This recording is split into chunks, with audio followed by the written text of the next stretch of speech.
Hey, it's Jeff McNichol down here at Mom's Music, 1900 Melwood Avenue.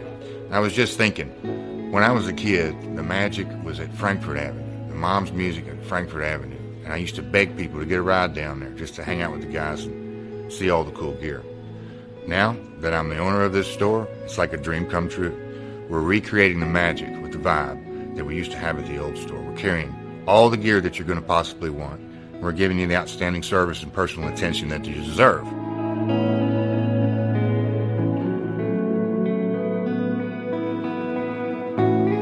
Yeah, so we've got the great guitar shop here. We're carrying USA Fender, USA Gibson, Paul Reed Smith, Gretsch, Jackson, Charvel, anything you could possibly want, we're going to have it for you. Mom's is and always will be Louisville's music store.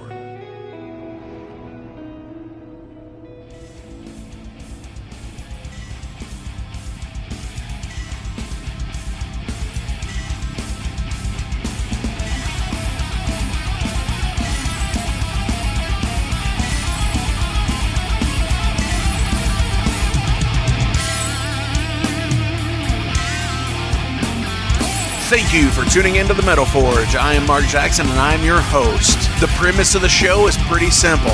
Awesome interviews and awesome music.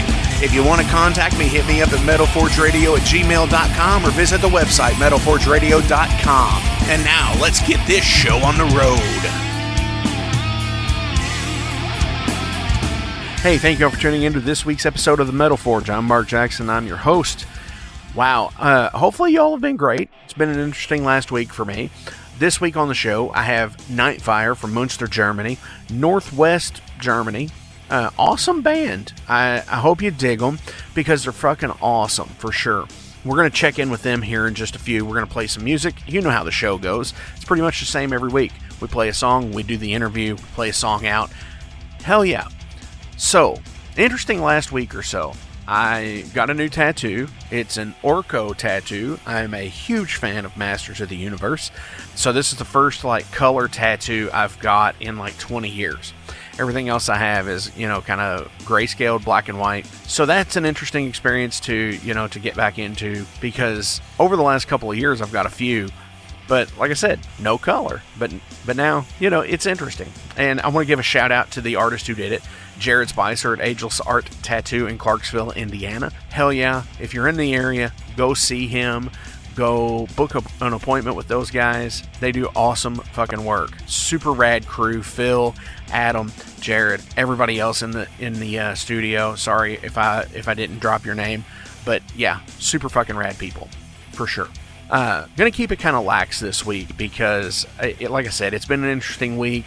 I've been kind of high-strung. I've been trying to stick to bullet points on a script, and I just didn't get a chance to write one this week because I've been so busy with my regular day job. Here I am down at the wire editing this show and, listening back and so on and so forth and uploading. It's just been really rough because, like I said, these guys are from Munster, Germany, which that's about 6 hours ahead of me here. So we had to record this past weekend. I hope you'll like it. I know you're going to like it because it's fucking rad. And awesome fucking first time German metal band here on the show. Question of the week. Last week's question was, what concert did you never think you were going to get to attend? And I had some awesome answers to this question. I've had Mick Watkins, got to see Van Halen with David Lee Roth. Super fucking rad. I've never got to see Van Halen, unfortunately. I like Van Halen. They're not really my cup of tea, unfortunately. I mean, I can listen to them. I don't turn the station or anything, so that's a good thing. But I'm glad he got to see them. And I want to give a big shout out really fast to Mick, and I hope he gets well soon. He and Tommy Blitz had an accident at their show before the Kentucky Derby. And I just, the Metal Forge is thinking of you too. Hopefully, you guys get better soon.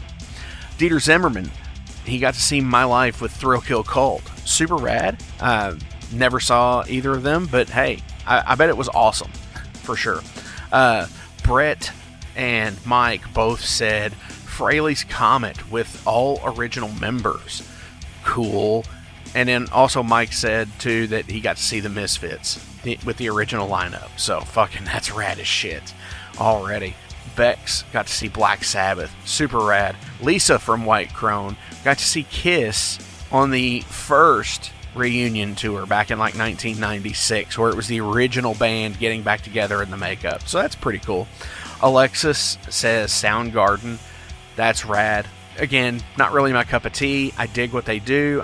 I've dug what they've done, I should say. Just not really ever got a chance to see them. Caitlin says Godsmack. Sweet. Saw them. Pretty cool. Belen from Ritual Moon says Roger Waters and the Big Four. And yeah, Roger Waters, that's a good one too. Darth Skippy actually got to see Pink Floyd. And Andrew McKnight says Toto. Super fucking rad answers for these, you know. Paulo says Manowar. Sweet. So many cool answers. Like, oh my gosh, there's like so many awesome answers. Mine is actually, I got a couple here. I've got Black Sabbath, which I never thought I would ever get to see, you know, when I started learning how to play my instrument. I was like, you know, I really would love to see them. And of course, you know, Ozzy was knee-deep in Ozzy shit at that point, and Black Sabbath really wasn't doing anything. Forbidden had come out a couple of years before that, and just didn't really happen. And then all of a sudden, bam, they did the reunion tour. And, well, first they released a reunion album, which came out, and we were just like, holy shit, that would be so awesome if they went on tour. And they did. And I got to see them that February of 1999. It was super fucking cool. The other one on my list was Motorhead. And I was just never in a place financially or stable enough in my life to see them when they would come near. They remotely close coming to town was usually about 2 to 4 hours away. And I never thought that I would actually get to see them live until, you know, and I did get to see them finally in 2015, and it was about 3 months prior to Lemmy's passing. So definitely. And the last on the list, you know, I'm gonna have to go with Belen here from Ritual Moon. She said Roger Waters, and yes, I got to see Roger Waters perform The Wall live back in 2012. It was a crazy situation where, as they say, got a wild hair and decided to go day of show and ask, you know, I went straight to the box office at like 10 in the morning, and this was on a Sunday night show. Okay, I went at like 10 in the morning. It's when the box office opened, and I was just like, you know, I wonder if they've got any tickets. And they had 2, and I ended up buying 2 tickets. They were $100 a piece, and I was gonna take a friend of mine. Luckily enough, I didn't, and I ended up taking my drummer Donnie at the time. And it was probably the raddest experience I'd got to have at a concert, because I was always a huge fan of The Wall growing up. And it's such a magnanimous album that I have to be in a particular headspace to be able to listen to it. Because if I am not in that headspace, it legit sends me into a depression. And it's difficult, but I still love that album to this day. And usually once a year I can pop it on, and ironically enough, it's for some stupid reason. It's always around September, but regardless. Anyway, how about this week's question, which is going to be, what artist just doesn't connect with you no matter how hard you try? Who is that for you? You know how to do it. Comment below on the post when I make it. Send me the message, metalforgeradio@gmail.com. Send them to me. We're going to check them out, and we'll check it back next week. Make sure you guys are clicking the links to the bands below, the official websites, the Bandcamp pages, the YouTube pages, the Spotify playlists. Without being able to play shows, this is the only way these guys can make any kind of money. So please, click those links, show your support, and help these people out, because they are the ones that need it the most. Also, thank you to the sponsors, Mom's Music, Maxwell's House of Music. Go get your gear from those places. Check out Bert, Bobby, Brooks, Howard, and Mike at both of the stores. Click the links, momsmusic.com, maxwellshouseofmusic.com. I also want to say, anywhere you can get this podcast, you can get the Wrestling Steve Show, the It's Gonna Get Weird podcast, and the Night Demon Heavy Metal Podcast. So please, after you're done listening to this show, listen to these people as well. They have great content. Super fucking rad people. Check them out. Also, Better Days Records. If you're in the Louisville, Kentucky area, or, you can click below. They have a Discogs page for some really cool, rare shit you can find. So check out Better Days Records. So this comes from the 2019 album from Nightfyre, From Fortune to Ruin. This is Lunacy.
All right, Metalheads, I'm being joined on the line right now with Nightfyre from Germany, and we've got the whole band here today, guys. How are you all today? Fine. Saturday evening, some beer, some metal.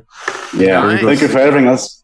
Dude, thank you all for coming on. Why don't we go around the room here and introduce ourselves? Yeah, I'm Christoph. I'm the lead guitar player, Nightfyre, playing guitar for, 12 years or something like that. Did not start the band, joined later when the other dudes already made some music a couple of weeks, but since then, we did our music for the last 7 years, 8 years. 7 years, yeah. Nice. Yeah. I'm David. I sing for Nightfyre and play the rhythm guitars. Yeah, it's actually, we started the band, bring out an EP, a demo, an album, an EP, and another EP. Now we are just having a good time, and hopefully we can play again soon. Hopefully, yeah. Hello, my name is Friedi. I'm the drummer. I think David and me, we started when we started, David. I don't know. 2013. 13, yeah. Yes. I know David, this young guy, and I know him a long time and see him in the audience of my other old thrash metal band, and I think I need a new band, and then I ask him, and how it starts, yeah, or what? Yeah. What do you say, David? Yeah, it's exactly like that. I remember your message on Facebook. 2013, yeah, you messaged me, are you up for a heavy metal project? And I was like, hell yeah. What are we waiting for? And so we jammed about 5, 6, 7 times. And 3D told me, I know a guy, he plays guitar. What's his name? Christoph. And I was bring it. And we met the first time with 3 people. And we were like, yeah, that's Nightfyre. Let's start it. Right on. I'm looking here on the Metal Archives, which I do consult a lot because it shows here, and as we see 3 members, there's no bass player right now. That kind of hurts. So, I'm a bass player. That kind of hurts, man. No. I'm kidding. Well, we actually had a few bass players, but since this position has been, there have been many different guys who played bass with us and also do play bass with us live, that they just came in like for live playing. And after recording, or when we recorded our first album, we just we realized that Nightfyre is just us 3 people, since we've been doing that for around 4 years at that time. So we said, no, we don't want another 4th man in our group here for whatever reasons, because it would also be unfair, because every decision we made up to then, it was always us 3, and we all had the same opinion always on every single topic. So it would also be unfair for a 4th guy to join our band in that way. And we could then tell him, we want to do this, we want to do that, and he could say yes, or he could say no. And if he would say no, it would make no difference at all, because we 3 already decided on everything we wanted to make. So during the recording of the album, we took the step and said, okay, Nightfyre is officially just us 3 guys, and we've got some friends who do the bass playing when we do live gigs. But actually on the recordings, it was us who played the bass. I think I played some songs, David played some songs, and our producer also played some songs on the bass. That's really cool. I mean, I get that. And, being personally a member of a 3-piece band, yeah, there's nothing better than having that 1, 2, 3 kind of kick over, where there's always a tiebreaker. Yeah. When you have band meetings and nobody gets really split on anything, it's like, well, I think we should do this. Well, I think we should do this. So-and-so, what do you think? And then it's like, well, there it is. There's nothing that doesn't get shelved because of 2-on-2 kind of stuff. Yeah. Which I totally get that. That's a good idea. The funny thing is actually there is no need for a tiebreaker at all during any decision, because one of us just make the decision and says, let's do it this way, and everyone cheers, yeah, fucking great, we do it like that, it's the best thing ever. That's actually really cool, though, because I'm looking here at the past members, and I see some bass players, and then I see some live bass players, and it's like, I get it. Bass players are kind of hard to come by sometimes, especially good ones. Back in 2015, you all released Live High, and in 2019, you all did From Fortune to Ruin, and now you're coming out with Shattered Lands. Exactly, yeah. Tell me about the new EP. It was probably the first songs we have ever written at home in our homes. Like, yeah, online home studio recordings. It was a big step for us. It was a big challenge for us, but we made it in some kind of way. We have never ever played one of the songs except for Lady in Black, but we have never played these songs live. We rehearsed 1 or 2 months ago for the first time the songs, and we felt it. We felt the songs. We were like 3D and me. We played at home 1, 2 songs, and we were like, yeah, that's cool. Striker came up with another song, and we were like, yeah, let's do an EP. We went to the studio to our producer Peter, who also produced the album From Fortune to Ruin in 2019. And you can say Peter is the 4th man of our band. Yeah, he knows. Actually, that's true. Yeah. Yeah, he knows us. I think when we meet Peter, it was 4 years. 2014. Yeah, no, yes, 14. Yes. He was the live sound technician in a venue, and we meet him, and and this is the way he comes to Nightfyre, and he knows us. He's a bass player, a very good bass player, I think, and this is how it works Peter is a producer and he bring us together. Yes, we have the ideas and make a pre-production of our EP, and I think we have to tell you why we have to do it in this way. We are based in Munster. It's a city in North Rhine-Westphalia in Germany, in the center, if you know. In the middle. We're without mountains. It's only Christoph left Munster for work, and he lives in the south of Germany, and I think how many kilometers are between 400. 400. Oh, wow. Yes, yeah. And this the decision was clear when we recorded From Fortune to Ruin. We know that Christoph left Munster to the south, and we decided to do it in Wissen. We decided to keep the band going, and we knew then, since we couldn't rehearse every week and meet up and write new songs, that we would have to do it virtually on the internet. So since you can see From Fortune to Ruin, between the first EP and the first album was quite a lot of time. So the songs on the album were written during that time and also were played many, many times live. So we knew the audience wants our songs, they like them. And after the album, I had to move away. So we couldn't write more songs during rehearsals. When we did rehearsals, we just did them in front of a live gig, so we could play live, but we couldn't write really new material. So we were forced to just improvise.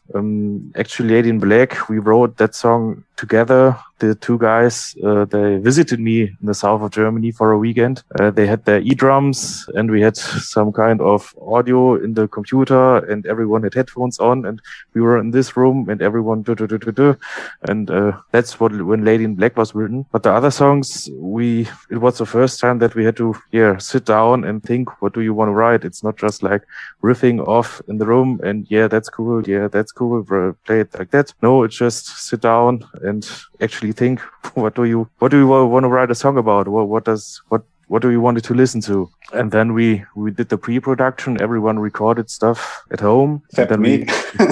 Except you. and then we would send it back and forth and just minor adjustments and play it like that and a bit more of that. And so songs really got in shape during constant internet communication. In the end, when we thought, okay, the song's finished now, then our producer Peter came in. He listened to it and said, do it like that. And he also met with Friedi in the rehearsal room and said, okay, the guitars are clear, vocals are clear, everything about the drums. What do we do without the drums? And they sat down in the rehearsal room and actually wrote the drums, the drum tracks. So in a way, this upcoming EP is a bit more technical or philosophical. Philosophically speaking, we did think more about what our music should sound like. It was not just improvising in the rehearsal room. Definitely.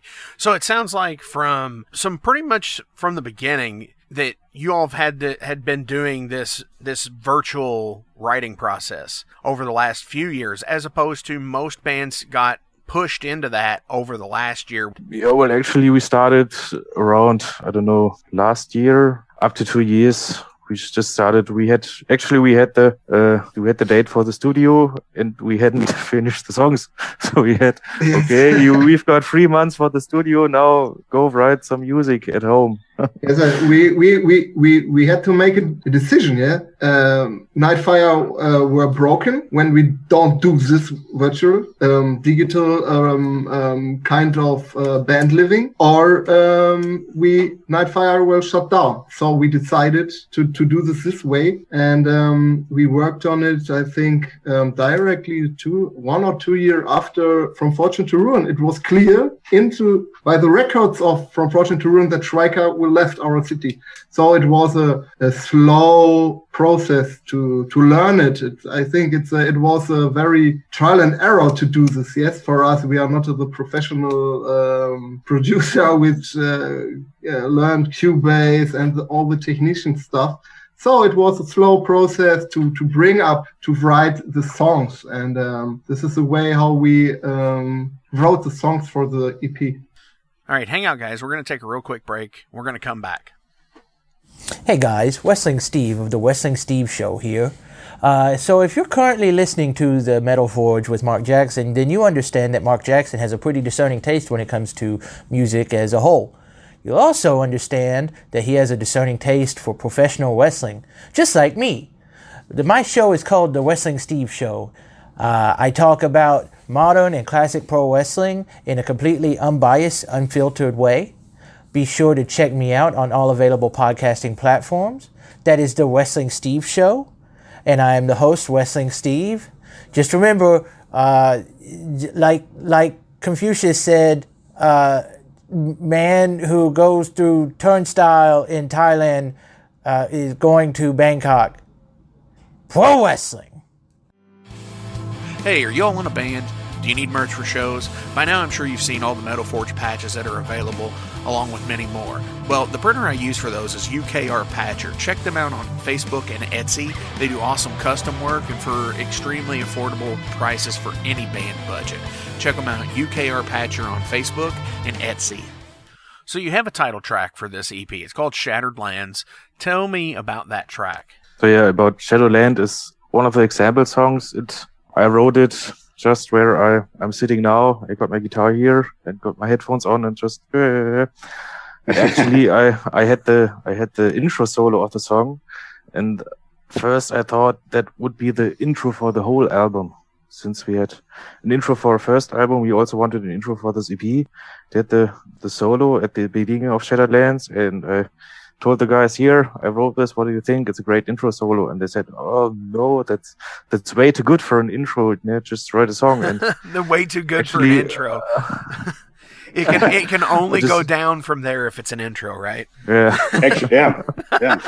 So actually 80% of the time writing that song was just the intro, and then Petey said, do something, and I just said, okay, what about this? Okay, that's great. And the song was written. Definitely. And Shattered Lands was just released here, about 3 weeks ago or so?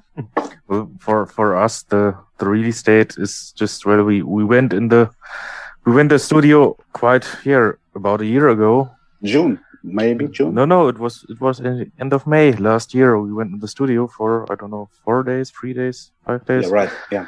It was quite quick, and we got the first master already in June. So to us, the album was finished around June. Oh wow! So so you all have been sitting on this for a year at this point. Yeah, it took quite a time to get doing Corona and everything. The rest of the year processing an album, contacting with a label. And I think what took us the long time was the cover of the artwork. The artwork. We were in contact with. Greetings to the old school crew from Bulgaria. Hi guys. Hi guys. And they took about, I don't know, 3 or 4 months to finish it up finally. So there was a lot of delay time there. Definitely. You said the old school crew is who did the artwork for this? Yeah, they are called the old school crew. Yeah. Nice. They also make cover artwork for festivals and other bands. And they're pretty big. Absolutely. You know, I'm really digging the continuity between the two albums, actually, with the artwork, because if you get the first album, it's the blue cover where it has the the 3 like meteors or comets, whatever you want to call them, coming down into the atmosphere, and then with the cover for Shattered Lands, they're still coming down into the atmosphere, but you actually see the mountain and like the raging river and the barren wasteland type stuff on there, which is super fucking cool to me. Yeah, that was our intention. The fun thing is about the album cover of From Fortune to Ruin. It was also Peter, our producer, and we were in the area in a room. And we thought about what will the cover be, and he said, I know some guy that he can do it for you, but what do you want to have? And we just said, yeah, what about 3 meteors coming down to Earth? and he actually just took a blue pen, some piece of paper, and just scribbled something up, and we said, yeah, it's cool. And actually it looked a lot like the cover, the finished cover. And about the finished cover, some good feedback we had is when you see the cover, you have no idea what kind of music you will be coming. You see the logo, so yeah, it's something metal, but just plain looking at it, it could be, I don't know, some weird tech metal or something progressive, maybe with a keyboard, God forbid. God forbid, yes. What do you think when you see the cover of Shattered Lands? When I see it, I think, well, I mean, looking at and listening to you guys already, I kind of already know what I'm getting into, but it definitely seems like it's going to be heavy, but I don't think it's going to be heavy like as in like a death metal or black metal heavy. Perfect. You know, because that's the thing with artwork for me is I've always said the artwork has to be somewhat matching to the album, because I've always said that Molly Hatchet is theft by deception in rock music and metal music, because they have this awesome Death Dealer Frank Frazetta artwork. It's southern, like, you know, American Southern rock. It's like Leonard Skinner with like a power metal cover, and it doesn't work for me. And yeah, I own a copy of that album only because I love Frank Frazetta's artwork. And they have so many, they have like 3 or 4 albums with Frazetta artwork. Yeah, actually, I would never have guessed that this was not the person I thought of when I saw it, because there is a guy that I follow on Instagram, Wormwalk. Yeah. Shout out to Wormwalk. He does so much awesome artwork, but it looks just like this, and it's super cool, because I was like, I wonder if he did that, and no, he didn't. You've released a blue and black marble version of it. You've released a white wax version of it as well. That seems to be the thing in a lot of metal today, is we really, as metalheads, you know, we supply to a collecting market, I think. Because, right, yeah, you know, you get like the church recordings of things like Haunt and Beastmaker and all of the bands that he has produced. Trevor, that is. It'll come out like on a splatter. It'll come out on a pinwheel. It'll come out on straight black vinyl. There'll be like some, and then you got like the Shadow Kingdom Records releases of things where they'll have like a gold vinyl, a dragon breath. I mean, is this what it is these days? That we do this for a collector, where we try to have people collect each color vinyl of things? I think we have to split in the view from the labels and view from the bands. Yeah, possibly some of the labels want to sell as much as possible. So they want to bring out 5, 6, 7, 8, or even 10 different versions of the same record in like the blue vinyl, the red, the green, the golden, I don't know. You know, every kind of colors. And for us, it's just like a piece of art. We don't think like, yeah, we have to produce 2 different kinds of LPs to sell 2. No, it's just the fittings to the album. We talked to Chris, the chief from our label, and he was like, what kind of color do you want? And we were like, we don't know. Possibly some of the artworks, like white for the meteors, they were right in the artworks. And he was like, yeah, but what do you think about the blue marble wall, black? Well, yeah. So it's just a final piece of art for the album. For sure. It fits with the artwork. And it's not only for us, it's not a business kind of view, but I think that possibly there are a lot of labels just wanting to make as much as possible, to sell as much as possible. But for really, possibly for every band, it's just a piece of art. Yeah, it's something to enhance the storytelling, where I think we all have the thing where when we started listening to music, we sit here and we pick it up and we look at it and we're just like taking in all of the intricacies of the artwork, and with a different color vinyl to match that artwork, it adds an extension to the storytelling in a way, because it's something new. It's not everything has to be on a black vinyl, or not even just a transparent vinyl at this point. Yeah. When we tell you the truth, we're very excited and happy that we have the choice of two colors. Yes, we go to the record label and say, "Hi, do you want our record? Here is it. What do you think?" And he asked us, "Yeah, we make it, we do it. And which colors do you want?" And we say, "What? Two colors?" So the first question. Wow. Yes, and how many? Yeah, so you see us as three guys.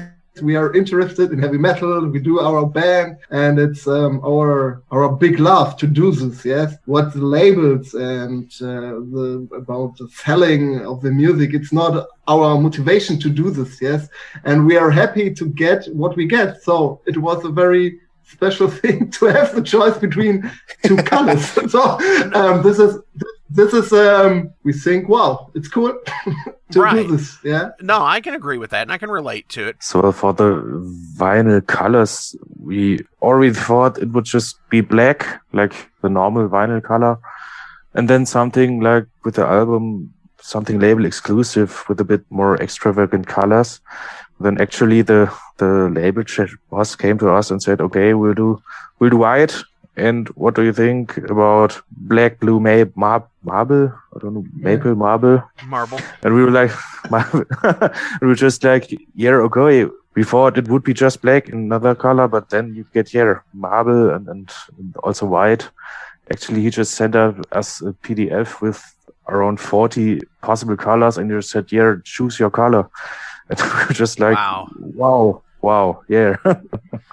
And I think about, if you buy an album, you can buy it on black, but when you can buy it with the color, it's always cooler, more cool. Definitely. Yeah.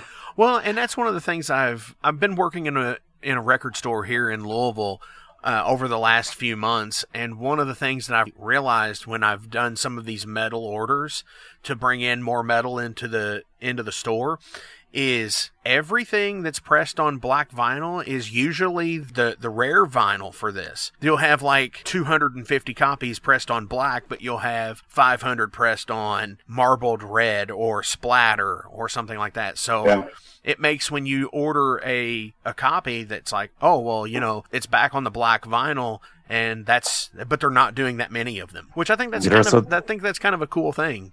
I think that's for the buyers who don't really care about, I need the rarest edition and I need all the special edition. I just want one that looks cool, and then I'll do the splattered one and not the normal vinyl, just one color. Right, definitely. All right, guys, let's take a real quick break. Let's come back. Let's talk about some live show stuff. Hey, it's Mark Maxwell at Maxwell's House of Music. Listen, all this stuff is now available to purchase on our website. Check it out at maxwellshouseofmusic.com. We carry all the top brands, like Fender. We got Gibson. We also have basses. We've got ukuleles. We got drums. We've got sound gear. We've got keyboards.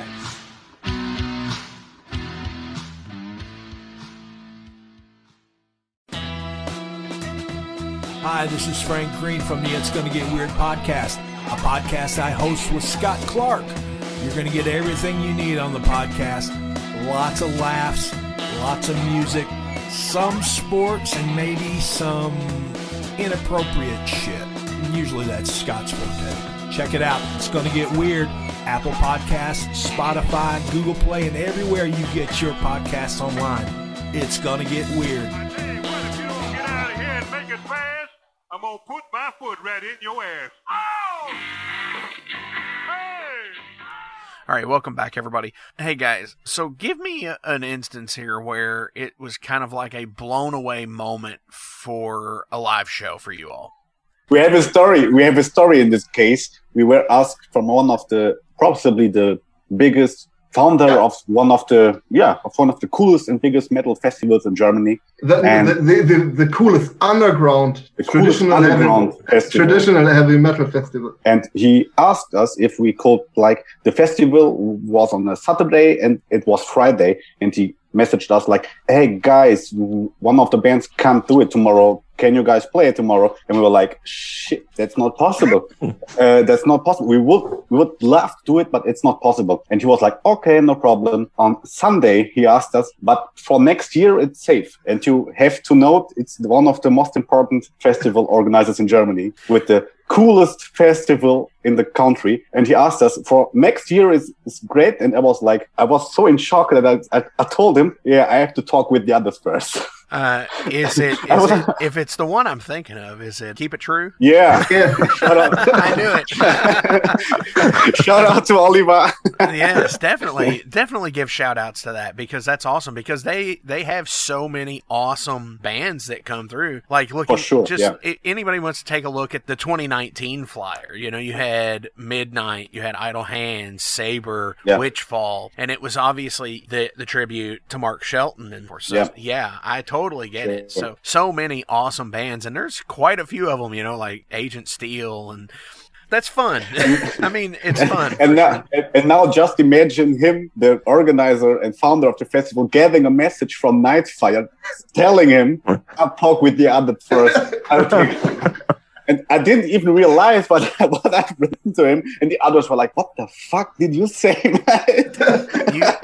You always say, when it comes to something like that, you always say yes. I'm actually going to have to get, I'm going to have to get my, now I know it. I'm totally going to have to get my passport in line, because I'm going to have to go to next year's. Since the EP has just come out, you were done with it a year ago. I mean, are you all currently writing something new right now, or what are you all doing now? What's coming next? Well, we actually already booked the studios for up in a year from now, so we definitely should start writing new songs. Thank you for reminding us. Nice. Well, Christoph, I want to give you a good shout out for that, because you just said we booked the studio for a year from now. Yes. That is awesome to me, because I think if you don't have a goal in mind, then you're just going to sit there and fester, and you're not going to be able to continue what you're doing. You're just going to sit there, and you'll when I get around to it one day kind of thing. If you set the goal of saying, all right, well, I'm going to book studio time, I'm going to book this CD release show, and so then you kind of put yourself on a goal. You have to sit there and be like, well, now I have to get this done. But no pressure up to now. I think for the EP, we went to a studio in May, and I think Far From Home and Shadowlands, and also Haunted by Fire, the last song, I think we wrote them around February, March. So just 2 months ahead of the studio time, we actually finished the song. So we still got a lot of time, and also we actually have, I think, 1 or 2 songs already, which we want to bring on to the next album, which we've played live, but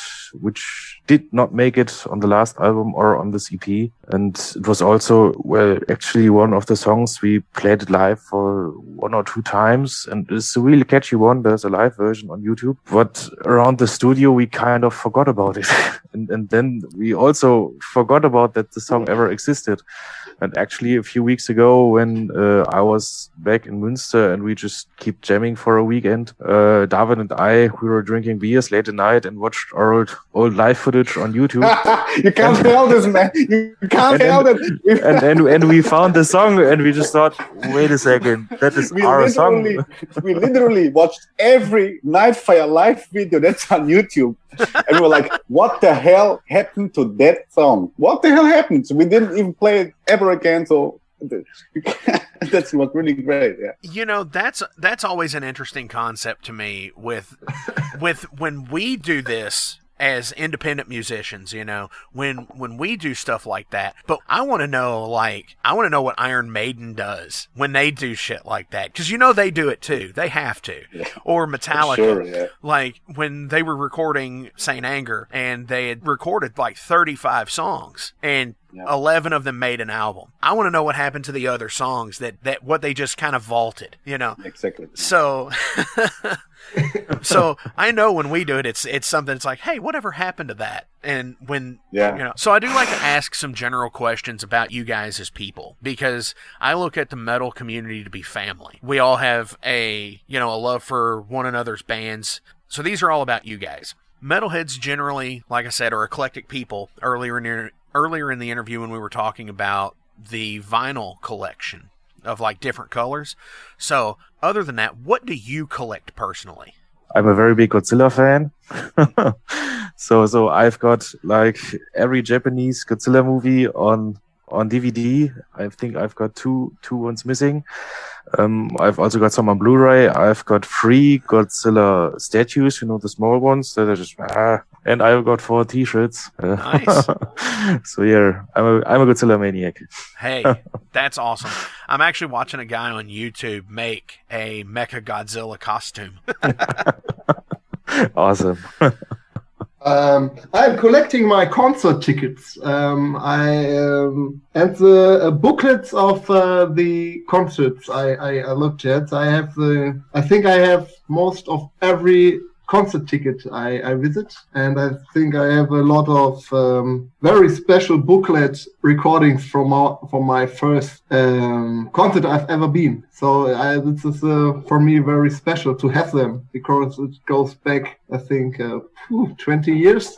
Wow. And 25 years, and I have it, and I don't hear it often, but I can say I have it. For sure. Yeah, because... Hey, I agree with that, because I collect my ticket stubs as well. I'll go through them occasionally, and I'll see one, and I'll be like, "Wow, that was a good show." Yeah. It brings back like all the memories of it. Definitely, yeah. But perhaps this is the reason why when we organize the show, we produce our own tickets. Right. So We still have hard print tickets at our shows. Yes, yeah. You can get one. Yes, and even if you buy on the internet, when you come to the venue, you get your own printed ticket. So yes, because it's very important. It is to have a good design ticket. Yeah. It's perhaps. For sure. Yeah. It is. It adds a special quality to the experience, especially in a world where everything is digital and you can get digital concert tickets to these major shows and festivals. To have an actual printed deal, yeah, I get that. So, what do you collect, David? I'm actually not kind of collector guy, but I collect Tinder matches. Limited. What the fuck? I collect vinyls from bands that are friends with us. Like, they give personally to me, like vinyls with autographs. And I have to say, I collect the Nightfyre backstage passes. Nice. Well, yeah. What are you currently reading? Reading? Like a book? Yeah. On my table, there's actually a Warhammer 40k book about the Dark Angels. I know it's a bit nerdy, but it's just explosions and big robot army guys fighting to death. And Right. when you come home from work at the evening, you don't want to read something that Yeah, you don't want to read the news because the news sucks everywhere. Yeah, and I don't want to read something with long words or hard words. I just want total war. Yeah. I'm so tired at this time that I don't have time for reading. And when I'm reading, I will read something about being dead, some stuff from my kids. Yes, this is what I'm reading now. Right on. I'm not sleeping. About being a dad, not being dead, no? Yes, dead to being a dead. Okay. Yeah. Yeah, we have to say 3D is the first Nightfyre guy becoming a dad. Well, that's awesome, dude. And the metal family lives on. In 18 years, we will have a bass player. or a better drummer. We don't know. Yeah. That's great. And what are you reading, David? Shame on me. Shame on me. Playboy? Right now, I'm actually reading nothing, but I'm waiting for the next Dan Brown novel. So let's wait a few years. Right. Either or. Sabbath or Zeppelin? What's the second? Zeppelin. Black Sabbath or Led Zeppelin. Sabbath. What the fuck? I'm in the wrong band. I'm going to you guys. Definitely Zeppelin. What the? Okay, yeah. We have to talk later, guys. Oh, now they're going to get... Now somebody's going to be drunk watching YouTube later of Zeppelin videos to try and convince you. Not Zeppelin, maybe Greta Van Fleet. Right. Zeppelin, Led Zeppelin light. What would you say, Sabbath or Zeppelin? Me? I'm a Sabbath fan. Sabbath. Yeah. Sorry, David. Hey, I like Zeppelin. Don't get me wrong. I really do like Zeppelin. I don't know. I kind of like later Zeppelin, though. Like, I think my decision on Sabbath is because there exists no metal song which Sabbath don't wrote before. There's no riff, no kind of the song. They do it before. Definitely, for sure. True. Who do you wish you never saw live? Well, I once saw Exodus at the Partisan, and the sound was just so bad. I don't know if it was the sound or the beer or this, but well, they played Bonded by Blood, and it took to the chorus till I recognized the song, because before that it was just it just wasn't great. Who was singing for them at that time? Or I don't know. I think it was 2016 to 17 when they've been there. Oh, so it was recent then. Yeah. So it was Zetro again. Okay. Yeah, like 4 or 5 years ago. Right. Yeah. So that was Zetro again. What about countless local small bands, which are really good. No, not calling any names, but I get what you mean. There's going to a local show and just there's some that are terrible. I get that. Freddie, who do you have? I think it's a very difficult question because I think I can't give you an answer, because perhaps I don't want it to do this, because I'm thinking that no band is playing motivated as no, sorry, please cut it. I can't do it in English. No, I get you. Yeah, no, you're good. I think no band will go to stage to give me some shit. So right. I think it's a point of view that I think that I want to find the good in all people to go on stage, and I pay the money. I think everybody have a shitting day or something like this, and yes, I saw many bad shows, but I think when you go on stage, they're still trying, and it's not motivated to give me some bad shows. So I think I hope every musician do the best on stage, and perhaps they have a hangover, a bad day, or I don't know. So I can't answer. I give you an answer. Absolutely. I can't do it. I get it. Actually, never been to a concert thinking like, what the fuck I'm looking at. I can't remember a gig. I wish now I hadn't seen it. No, actually. I think when you see a band and it don't works, so I get my friends and go to the bar to drink some beer. So I have a great time. So I think in Germany we have a little problem in the last years that the audience and the heavy metal fans are overdosed. Yes. So you go to a concert and they say, "Oh, I see them in the 80s. This was the real shit, and now they are not good." Yeah. So I don't like this attitude to hear the music. If I don't like them and I know they are not good today, I don't go to the concert. So it's okay. But what happens is that they are overdosed. Yeah. And don't give the respect to the musicians, what they do, You don't have to like everything. So it's your decision to go to the concert or not. So I think it's your own problem to see. I know there are times bands play not as good as you think about, but I think I don't want to say they do it with intention. Yeah, for sure. All right, we're going to take a real quick break. We're going to come back. We're going to finish this up with Nightfyre from Munster, Germany, here at the Metal Forge. Welcome to the night. You think you know Night Demon? Then the Night Demon Heavy Metal Podcast is for you. Step into the darkness as we peel back the curtain to give you an unprecedented, all-access look into the mind and the heart of the demon. We're talking band history, song analysis, studio anecdotes, stories from the road. It's everything a diehard Night Demon fan could want and more. This is the only place to learn the inside scoop, the deep dive trivia, the untold tales from the band members themselves and those closest to the Night Demon story. Need more?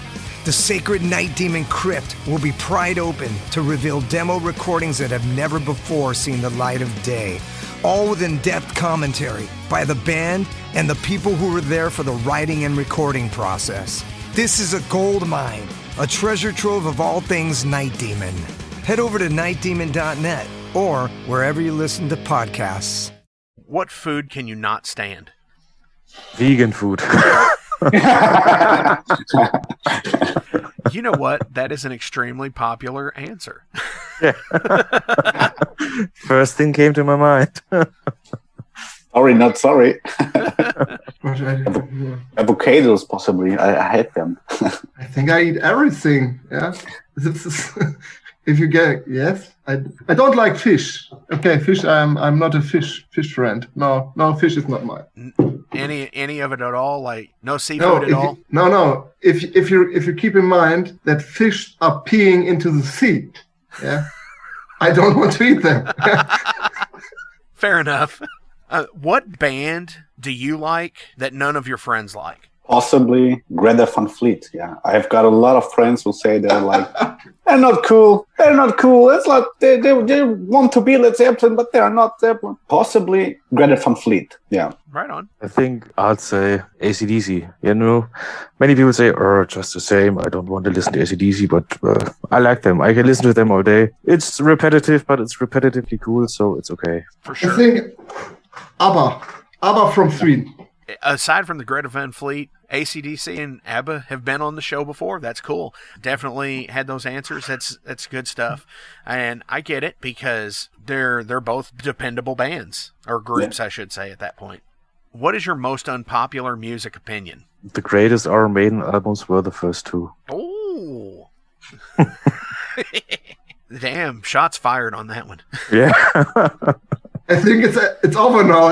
He said everything. Okay, it's okay. You can go. Time to hang up the phone. No. Ja.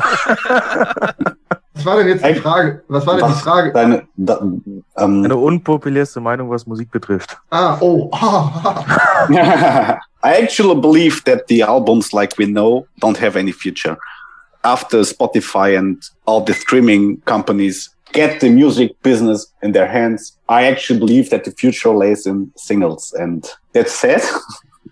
That's sad, but I believe that this will be in the future. It's interesting that you bring that up, because on a few shows now, looking back through history in pop and rock music in like the 1950s and 60s, it was a very much single-driven business. You know, everything was everything was pressed on 7-inch, and that they were $1 a piece. And then when the 70s and 80s and 90s to just a few years ago, it was all album-driven stuff in rock music, where you released an album of material, not just like an album was 5 singles and 5 B-sides. It became an album-oriented business back in the 70s when, bands were releasing collections of songs like concept album stuff, when the prog aspect got into it. And it just kind of transpired into the way it was supposed to be done, like that, what we all take to heart in like 80s metal and stuff. And then here recently with the advent of Spotify and iTunes and all these streaming platforms and stuff, that it's become a single business again. Yeah. Or if not a single business, definitely an EP business, where you're not releasing 12 songs. You can release 4, 5, 6 songs and price it moderately and do really well doing it. Yeah. Lips from Anvil was on the show a couple of months ago, and he had said something to the similar. And he was like, if you release an album in January like we do, when, quote, awards season comes around, which is the following February, people have forgot about your album from last year, because if it's released in January, it feels like it was released 2 years ago by the time, critics are starting to hand out best album of 2020. They look at the last 3 or 4 months of the year as opposed to the first. Yeah. So I absolutely get that. Also want to mention, always down below, the links are there for people to click on. Please click the links, support these guys in any way you can, because that's what matters, because nobody's playing shows. So listeners out there, follow Nightfyre, give them a like, a share, go buy some albums, go buy some merch, support these guys because they kick ass. And you've already heard one song, and you're going to always hear a second song here on the show. So before we go today, do you guys have any shout-outs you want to give to anybody? We would like to at first give a big shout out to our producer and big friend, Peter, who produced From Fortune to Ruin, Shattered Lands. A shout out to this Charming Man Records and Green Hell Records. And yeah, Christoph, maybe you know a few more. Shout out to all our friends, all our supporters. Buy our stuff. Keep waiting for more. We're on it. We're on it. And keep supporting your local heavy metal scene. Go to concerts if they're available. And in the meantime, just listen to the music, support your bands, keep heavy metal alive. Definitely. Fire burns. Yes. Final question of the day: what album changed your life? Head of the Pack from Skullfist. Definitely. It was the first album I listened to and thought to myself, I want to start a heavy metal band. And it was the first record I listened to, not lying, 5, 6, 7 weeks every day. You know, on the way to the work, every single day I listened to the record from the first song to the last song. And for me, it will forever be Head of the Pack from Skullfist. Yeah, definitely. Well, for me, it must be Deep Purple, 30, the very best of. I can still remember to this day, I was a young boy. I was shopping with my family, with my mother, and we were in a big store, and she said, okay, you can go and you can have one CD. You can choose one CD. What do you want? And I went to the heavy metal section. I was, 10, 11 years old. And around to this day, I had the Motorhead Inferno in my hands. And I went to the mama and said, I want this one. She said, oh, you just want it because of the cover. I said, yeah. And she said, no. Here, Deep Purple. I listened to them when I was a young girl. So here, get this Deep Purple CD. And I got the Deep Purple CD. Nice. And that's actually a good Motorhead album, by the way. Yeah. Yeah. I listened to it a few years later then. I think for me it was Kings of Metal from Manowar, because I hear it so many times. When I hear Crown and the Ring, it's I get tears in my eyes, and it comes a lot of emotions and remembering from the past. Yes, I think it's this one. Yeah. Hell yes. Kings of Metal. Kings of Metal. Yes. Definitely. First person. Are you talking about us? Of course. First mention of Manowar on the show to album that changed your life. That's cool. So guys, thank you so much for coming on the show. Christoph, Freddie, David, thank you so much. Thank you for having us. I'm serious. I'm going to have to get my passport in line because I'm going to have to visit and see you guys live. Hopefully one day soon, maybe you all might be able to do an American tour. Yeah. Hopefully. When and where? Then, if you ask us, we have to talk. Yeah, we need an hour for discuss it, or we have time to come to the US tour. Yes. you know how it works here. Yeah. To any bookers, I will never write again that I will talk to the others. And all the bookers hearing this, just mail us. We will say yes. Just send us the flying tickets. We will be there. Yeah, just send us the flying tickets and some good beer, and we will be there.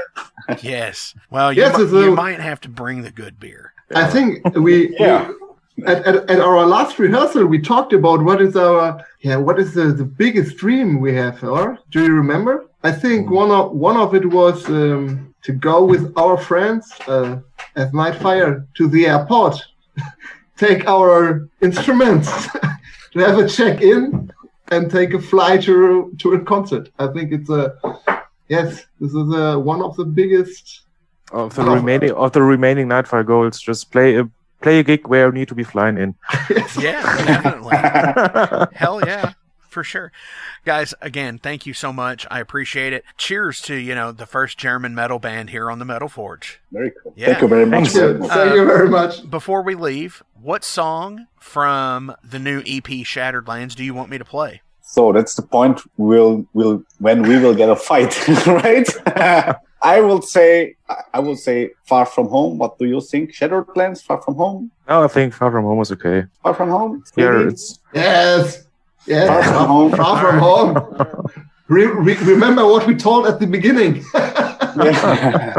Definitely. So, here it is from Nightfyre from Munster, Germany. This is Far From Home.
Hey, thank you all for tuning into this week's episode of The Metal Forge. I want to take a minute to remind you guys about the Patreon page.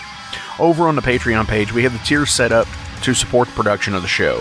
We feature the Down and Dirty, which is just $1. There's nothing special for that one, it just sends me a thank you because every dollar helps.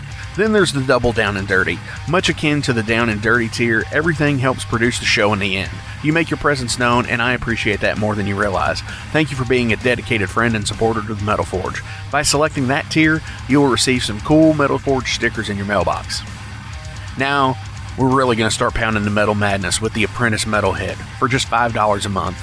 By becoming an Apprentice Metalhead, you'll be given early access to the shows, published 24 hours before everyone else gets it. You're also going to receive 3 entries in any contest that we do here at the Metal Forge. You're also going to receive a 10% discount on all Metal Forge merch, and you're going to receive a sweet Metal Forge patch for your battle jacket or backpack. And now, here is the big one. This is the Master Metalhead for just $10 a month. By becoming a Master Metalhead, you will receive a hand-numbered Metal Forge Master Metalhead membership card. You're going to be given early access to the shows as well, with 36 hours before everyone else. You're going to receive 5 entries in any contest that we do here at the Metal Forge. You'll be able to submit audio questions that I will use on the show of you asking questions to the upcoming guests. Remember, timing is everything, and you will need to keep up with the upcoming guest list on the website. You're also going to receive advanced knowledge of any new merch coming out and be given a 25% discount on all Metal Forge merch. And you're also going to get all of the other rewards from the other tiers. So visit patreon.com/Metal Forge Radio today and help support the Metal Forge. Rock on.